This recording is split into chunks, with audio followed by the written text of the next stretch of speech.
الحمد لله رب العالمين والصلاة والسلام على أشرف الأنبياء وخاتم النبيين أما بعد. محترم سامعین، آج میں آپ حضرات کے سامنے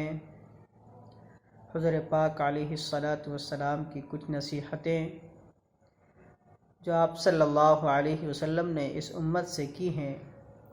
ان میں سے کچھ کا ذکر کروں گا۔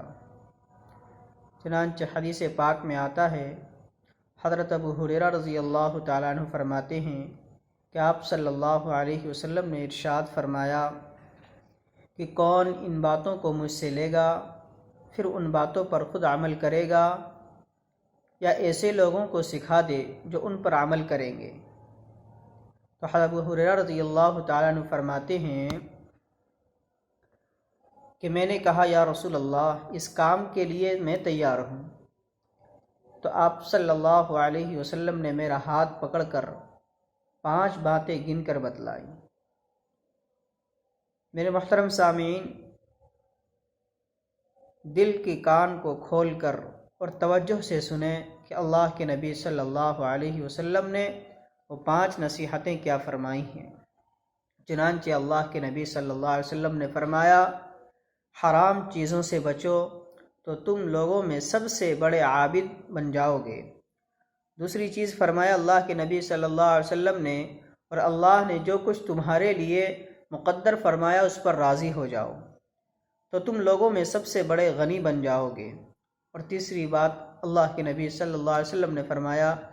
پڑوسی کے ساتھ ہمدردی کرو تو تم کامل مومن بن جاؤ گے۔ اور چوتھی چیز اللہ کے نبی صلی اللہ علیہ وسلم نے فرمایا،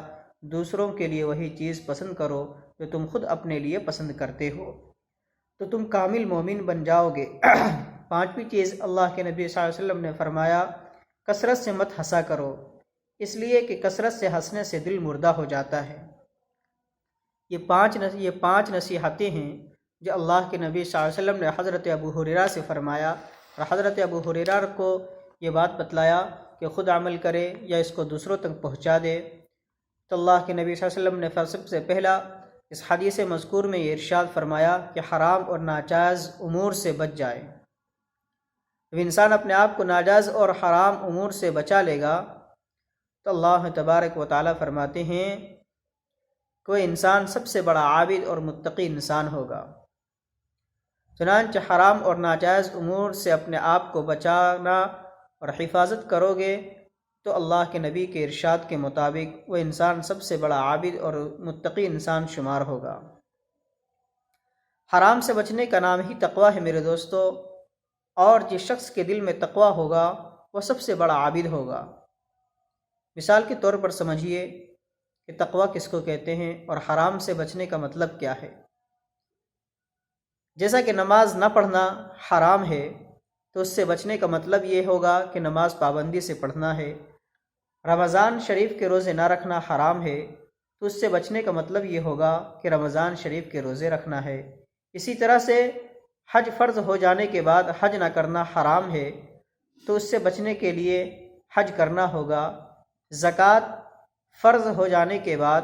زکوٰۃ کا ادا نہ کرنا حرام ہے تو زکوٰۃ ادا کرنا یہ حرام سے بچنا ہوگا۔ اسی طرح سے جھوٹ بولنا حرام ہے تو سچ بولنا عبادت ہوگا اور حرام سے بچنا یہ بھی عبادت ہوگا۔ اسی طرح سے شراب پینا حرام ہے تو شراب نہ پینے سے بچنا یہ بھی عبادت میں شمار ہوگا۔ اسی طرح سے کسی کے مال میں خیانت نہ کرنا یہ بھی ایک طرح سے عبادت ہے، تو کسی کے مال میں خیانت کرنے سے بچنا اور اللہ تعالیٰ کے خوف سے ڈر جانا اور خیانت کرنے سے رک جانا اور امانت داری اختیار کرنا یہ بھی عبادت کہلائے گا۔ اسی طرح سے سودی کاروبار کرنا حرام ہے تو اس سے بچ جانا یہ بھی عبادت کہلائے گا۔ تو اللہ کے نبی صلی اللہ علیہ وسلم نے فرمایا کہ جب انسان، اسی لیے اللہ کے نبی صلی اللہ علیہ وسلم نے فرمایا اتق المحارم تکن اعبد الناس، کہ جب تم حرام چیزوں سے بچ جاؤ گے تو تم لوگوں میں سب سے بڑے عابد اور متقی انسان شمار کیے جاؤ گے۔ دوسری بات اللہ کے نبی صلی اللہ علیہ وسلم نے فرمایا کہ سب سے بڑا غنی وہی شخص ہے کہ اللہ نے اس کے لیے جتنا مقدر فرما دیا اس پر وہ خوش رہتا ہے اور شادہ رہتا ہے، اور وہ کہتا ہے کہ اللہ نے جو کچھ مجھے عنایت فرمایا ہے ہزاروں لاکھوں کو اتنا بھی نصیب نہیں ہوا، تو سب سے بڑا غنی نہ ہوا تو اور کیا ہے۔ یعنی اللہ تبارک و تعالیٰ نے جو کچھ مال و دولت، جو چیز اسے عطا کر دیا، اللہ کی رضا اور اللہ کے فیصلے پر راضی رہتا ہے۔ اور میرے دوستو، ایسا شخص کبھی دولت کے لیے غم اور رنج اور بے چینی میں نہیں ہوتا، بلکہ ہر وقت خوش و خرم رہتا ہے اور بے فکری میں مست رہتا ہے۔ حدیث قدسی میں ہے، اللہ تبارک و تعالیٰ کا ارشاد ہے کہ اے ابن آدم، اے انسان، تو میری عبادت کے لیے وقت نکال، میں تیرے سینے کو استغنا کی دولت سے بھر دوں گا اور تجھ میں فقر و فاقہ کو دور کر دوں گا۔ اور ایک حدیث میں آپ صلی اللہ علیہ وسلم کا ارشاد ہے کہ مالداری دولت کی کثرت سے نہیں ہوتی، بلکہ قلب میں استغنا کی دولت سے سب سے بڑی مالداری آتی ہے۔ آپ صلی اللہ علیہ وسلم کا ارشاد یہ بھی ہے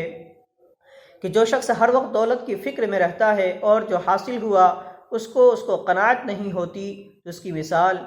ایسی سمجھو کہ کوئی شخص مسلسل کھاتا رہتا ہے اور اس کا پیٹ نہیں بھرتا، یعنی پیٹ تو بھر گیا مگر صبر اور اطمینان حاصل نہیں ہوتا۔ تیسری چیز، اللہ کے نبی صلی اللہ علیہ وسلم نے یہ نصیحت فرمائی کہ اپنے پڑوسیوں کے ساتھ حسن سلوک کا معاملہ کرو۔ چنانچہ اللہ کے نبی صلی اللہ علیہ وسلم پڑوسیوں کے بہت زیادہ خیال کیا کرتے تھے، چاہے وہ یہودی ہو یا غیر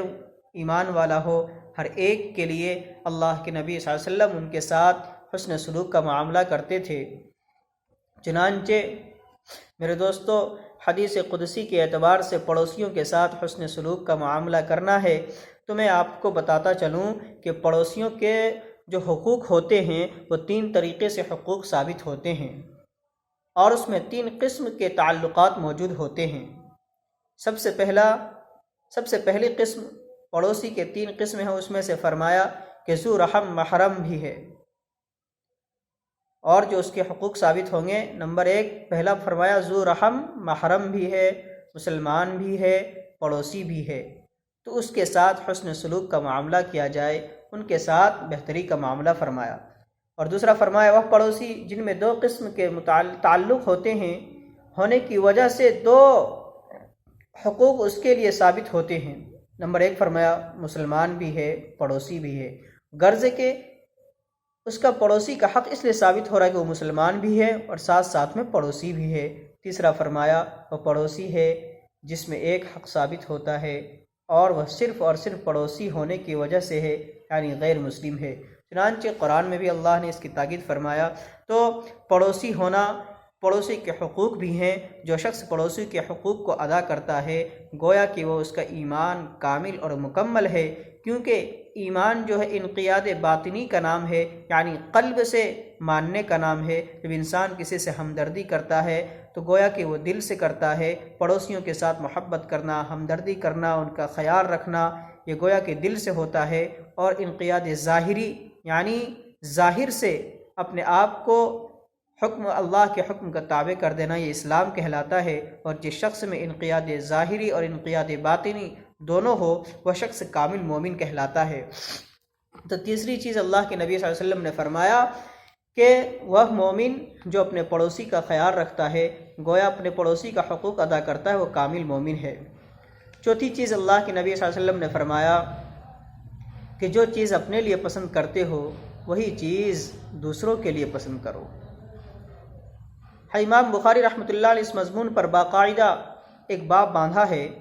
کہ کوئی شخص اس وقت تک کامل مومن نہیں ہو سکتا جب تک دوسروں کے لیے وہ چیز ناپسند کرے جو اپنے لیے پسند کرتا ہے۔ تو میرے دوستو،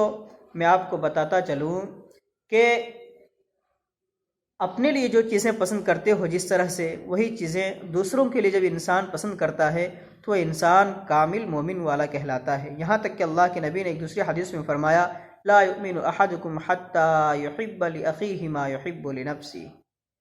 کہ تم کامل مومن اس وقت تک تم میں سے کوئی نہیں ہو سکتا جب تک کہ وہ اپنے بھائی کے لیے وہی چیز پسند نہ کرتا ہو جو اپنے لیے پسند کرتا ہو۔